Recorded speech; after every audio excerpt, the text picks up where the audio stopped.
Welcome to KRA's The Hub, the official podcast of KRA Corporation. And now get ready to hear workforce topics and trends you need to know on the go. Hello and welcome back to KRA's The Hub. This is Doug Foresta. Of course, I'm here with Jonathan Overall, and joining us today is Stephanie Deese. I should say Dr. Stephanie Deese. She is the Executive Director of the North Carolina Association of Workforce Development Boards. Stephanie, welcome. Jonathan, always great to be with you. Thanks. Great to be invited to participate today. Thank you, Doug. And again, Stephanie, welcome to the Hub. Let's just jump right into our first question today. I know that you're a longtime leader in workforce development, but could you walk us through your career journey and how you got started in this field? Sure, great. Yeah, I'll take a few minutes to bring you up to date on what's been happening with me in my career journey. So right out of college, I went to Heidelberg University in Ohio, and I'm from upstate. I was born in North Carolina, but I grew up in upstate New York, and I went back home, and like every first college graduate, you go looking for a job. And I'm Native American, so there's a program called the Native American Manpower Program. I don't know if it goes way back into the 70s. That was federally funded, and it was funds given to the Seneca Indian Nation right outside of Buffalo, New York, and they're also over across our border into Canada. And they were looking for a job developer, and I'm like, okay, I could do that. And so that was my first job in this industry, was developing jobs for Native American population outside of Buffalo, New York. And this is how naive I was when I first started. I didn't know anything about non-positive placements or terminations. I thought everybody that I served had to get a job, and that was my goal and mission. So I had 100% job placement. But anyway, I eventually moved from that area to North Carolina, and I came to North Carolina not knowing a living soul. My mom had retired and built a house here, although she wasn't going to live here in the mountains of Asheville, the beautiful mountains of Asheville, North Carolina. And so I said, okay, I'll try it. I'll go down there and live, make friends, get a job. And it wasn't quite so easy because Asheville's in the mountains and it's a small community, and it's like you grow up there and you know everybody, and outsiders just have to make their way. And they had a program called Public Service Employment, and you had to be unemployed for 60 days. And you got to go into this program. Now, again, that's back under the beginning of the CETA days. And so I applied for this program, and they found out that I had worked in a Native American manpower program. And so I had some history and knowledge about how federal law works and how job training works. And they didn't have a lot of people in the community that knew anything about workforce development. Of course, back then, terminology was employment and training, and not so much workforce development. And so they hired me.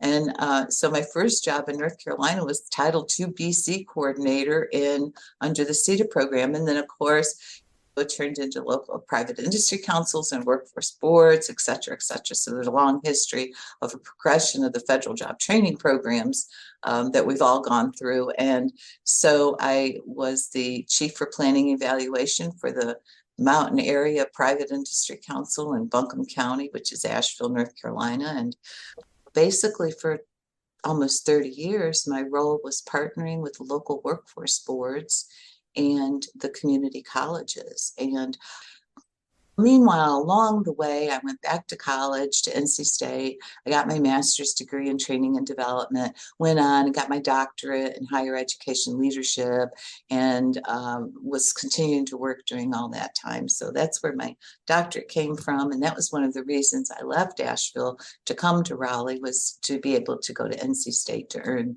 those training and development degrees and that doctorate program.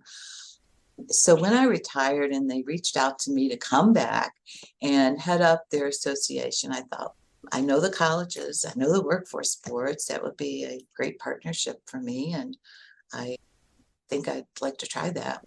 7 years later, I'm still here doing that. It's a nonprofit. And our goal is to make everyone aware of who workforce boards are and how they can partner and collaborate with them, and what local workforce boards do in the community. When I worked at the community college system, we felt we were the best kept secret in the state because we had so much going on at community colleges. But then when I've transitioned over into this position with the Association of Workforce Boards, workforce is the best kept secret, not only in our state, nationally. We don't do enough to tell our story of the true successes that we have that are in our workforce system, and how each one of these programs truly helps individuals fulfill their dreams of education, fulfill their dreams of sustainable wage jobs. And so it seems like a perfect situation for me. So I'm still here and I'm still doing this. And we've gone through some transitions in North Carolina. We went Yeah, from Stephanie, I hate to interrupt you, but Yeah, it sure. actually is a good transition into next question I wanted to ask you, which is about that. It feels we were chatting before we started recording that I think the last time that I had run into you was at SETA in, I think it was 2019, which sort of feels like a different world. And what are you seeing as some of the biggest challenges, transitions that are going on in your region? Let's talk about that. Sure. In our state, I'd mentioned we had 24 boards, and over the years, we went to 23 boards. And just most recently, we have now consolidated some boards into 20 boards. So that's new for us. It's a good thing. We're trying to make sure that they're aligned with our economic development prosperity zones. And so that's really important for workforce and economic development to partner together. We've got a lot of success in North Carolina right now. We've got all these Wolfspeed, VinFast, Amazon, Toyota, huge companies moving in that just don't have the workforce. We don't have the workforce. So we're having to go out, and COVID was an excellent example of this. We're having to go out into the communities. We can't sit back in our ivory offices and our ivory towers anymore. We have got to go to the community and find these individuals that are disengaged, that are disenfranchised, and bring them back into the system. And so through our career centers, and as a result almost of COVID, everyone's doing things a little differently. People are now able to work from home. They're able to work off-site in other facilities. They're visiting more libraries. They're going into community centers, virtual services. North Carolina, in the Workforce Investment Opportunity Innovation Act, I'll get it right in a minute, Workforce Innovations and Opportunity Act, through WIOA, prior to COVID, we could not do virtual enrollments. As a result of COVID, the state scrambled very quickly, put a system in place for us to do virtual enrollments, which is a lifesaver. Young people do not want to come into a career center anymore. They want to use their phones. They want text messages. They want Instagram. They want TikTok. They want all these other kinds of services that the workforce system wasn't prepared to do. Some of the major innovations is figuring out how to reach young people, figuring out how to reach adults in a world where they don't have to come into the office to apply and be certified. You can do it remote, you could do it virtual. So that's changed a lot of dynamics. Many of our boards have call centers now, that if people are online filling out their information and run into a problem or a question, there's call centers that they can call. We have 800 numbers all across the state for any job seeker that can just pick up the phone and call and inquire, where's the nearest job center to me, or how can I get this service, or I'm looking for training in this service. There's email blasts that are going out to people now, which didn't happen prior to COVID. So there's been a lot of transitions since COVID. In our local workforce boards, what was really interesting is when COVID first happened and people were staying home and not going into the office, our career centers did virtual drive-through career fairs in parking lots. So they would set up at the grocery store or some parking lot in the community, and people could drive by and they'd hand them a bag of flyers and information. Call this number. Here's a job fair that's going on, and just pass out materials and let them know and be aware of events that were taking place that would in their community that would help them find a job. So those drive-by career fairs were really, really successful. Also, our state is very large and very diverse in terms of population and geography. We have a lot of rural counties and rural communities, and broadband's a huge issue.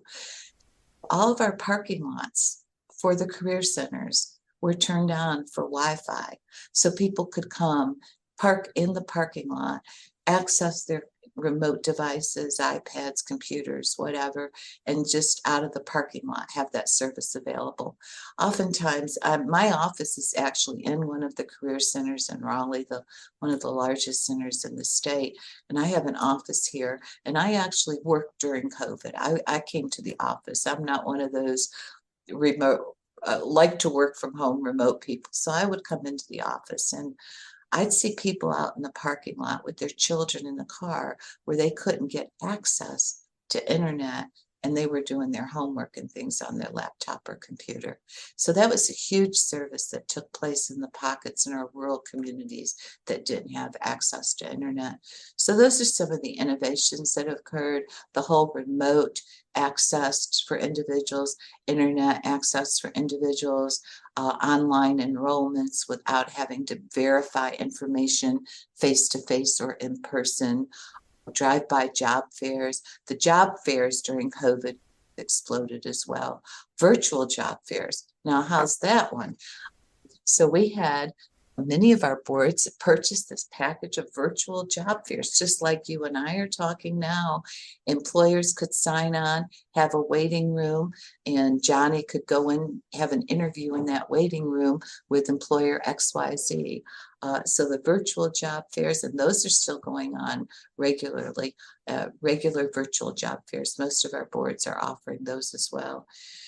In addition to all of these innovations and the reduction of boards to 20 now, it's a very manageable system. And again, my job is to promote our workforce boards, to promote our directors, to make sure that we're at the table with those conversations about economic development and workforce development, and to forge partnerships at the state level with our NC Chamber, our North Carolina Economic Development Association, our North Carolina Department of Commerce, our NC Works Commission on Workforce Development, our Division of Workforce Solutions, which is our administrative entity.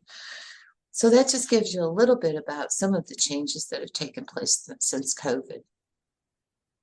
Good. Yeah, thank you for sharing that, Stephanie. And in that theme of innovation, I think everyone had to pivot, had to be resilient to respond innovatively and continue to deliver services during COVID. What has been the approach, again, in that theme of innovation, that the boards are taking to reach diverse populations and to ensure an inclusive workforce system? That's a great question.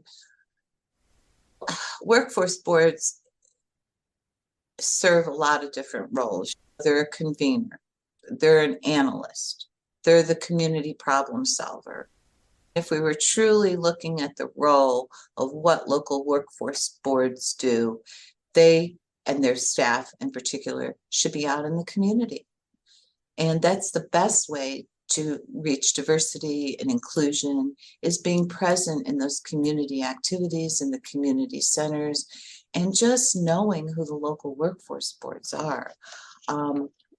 There's a lot of roles for boards. They're very strategic in their leadership. They set those priorities for funding that should include all efforts around inclusion and diversity.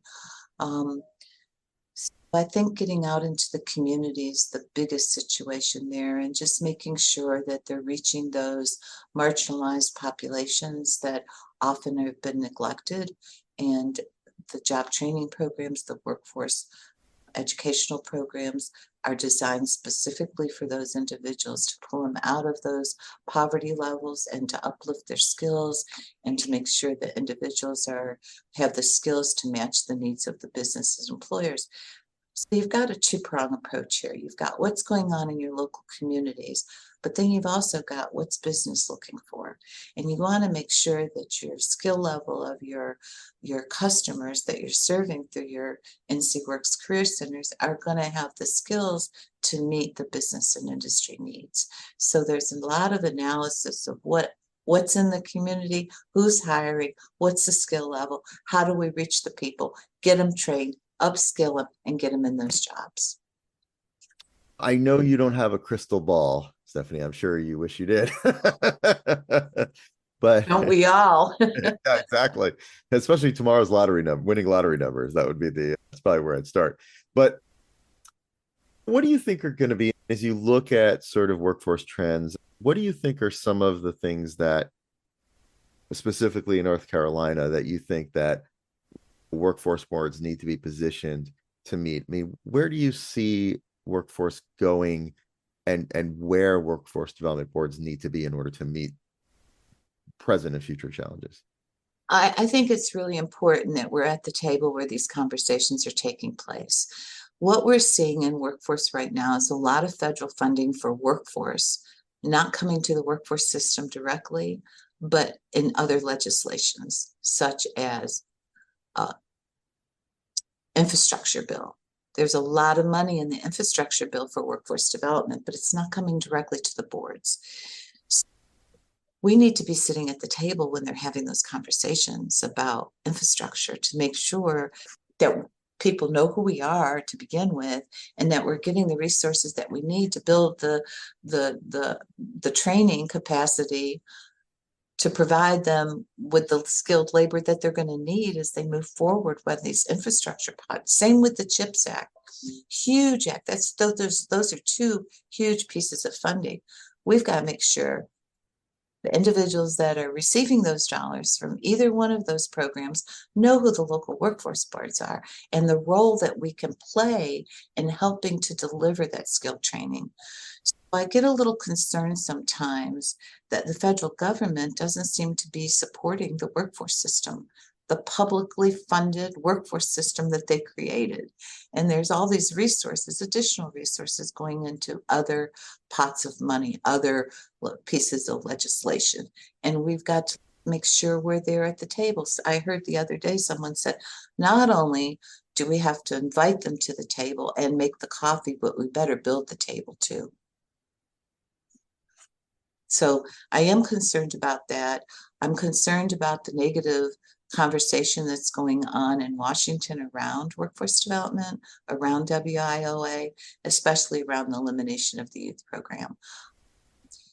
And to think that the CET program and other youth programs would pick up the service levels to the youth that would be affected by that. That's just doesn't make any sense to me. Those programs don't have wraparound services. They don't have the counseling and career advising that and the bandwidth. They don't have the bandwidth to even handle that piece of it. But our career centers that serve young people, we have our program, by the way, in North Carolina for our young people is called Next Gen Youth Programs. And for the Next Gen programs in our state to think about not having those as part of the workforce system, I just can't even imagine what that would look like. So we've got a little campaign going on to make sure that we reach out to our congressional delegates to say, hey, CT and some of these other programs, while they're great, they have a different mission and a different purpose than the youth funding under WIOA. So we really want to make sure we do what we can to continue those youth funds, to provide those services to the young people. There's no other program. There's no other federal program or state program that serves that group of individuals. Good. You shared a lot of great insights today, Stephanie, and I really appreciate your perspective, the journey that you've taken in your career, what you've seen. I really believe it's given you a vantage point to see where the industry has come from and where it is today. But from that vantage point, could you share with us just in closing today, what would be the advice that you would give to some of the up and coming leaders in workforce today? And what are some of the skill sets that you would say are most valuable? Good question. I'm going to have to start with communications. I think communications is key to any partnership. Building partnerships is critical. And the way to build those partnerships is through communications. You've got to be at the table. Invite yourself into the table. Sometimes workforce is left out. Make sure you have a strong partnership with economic development. Economic development cannot do economic development without workforce development. That's a hand-in-hand situation. Make sure you're always talking to your economic development partners. They should be at the table with you. They should be on your board. If they're not, get them on your board. You need your economic development partners. Really use your board in a strategic way. Local boards can really be conveners of problem-solving solutions in your community. What are those problems that the workforce board should take on? Should we continue to report all this WIOA information to our local boards? No, we need to move them into a higher strategic level. So people, one thing that I find interesting is sometimes people say we have difficulty getting members, individuals, business people to serve on our board. Figure out how to make that board so in demand that all the business community want to serve on that board. Do something to create that competitiveness. Make sure you're reaching out to your community organizations, your Rotary Club, your Lions Club, your county commissioners, your city managers, your legislative people, state and federal.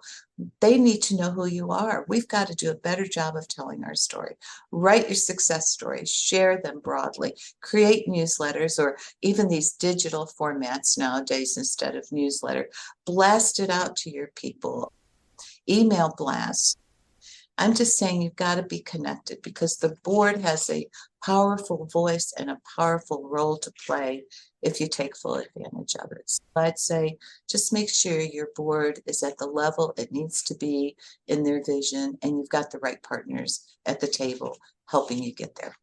Thank you so much, Stephanie. And I want to make sure, just for our listeners, they want to check out and see all the great work that you're doing in North Carolina. What's the website that we should send them to?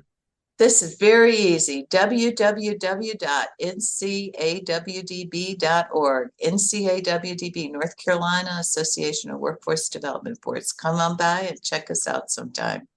Sounds great. Thank you, Stephanie. And again, welcome to the Hub. We look forward to having you back at some point in the future and look forward to seeing you hopefully at some point at some conferences. Thank you for listening to KRA's The Hub. Don't forget to subscribe to the podcast on Spotify, Apple Podcasts, or wherever you listen to podcasts. To learn more about KRA Corporation, visit www.kra.com. Thanks so much for listening, and we'll be back soon with a new episode.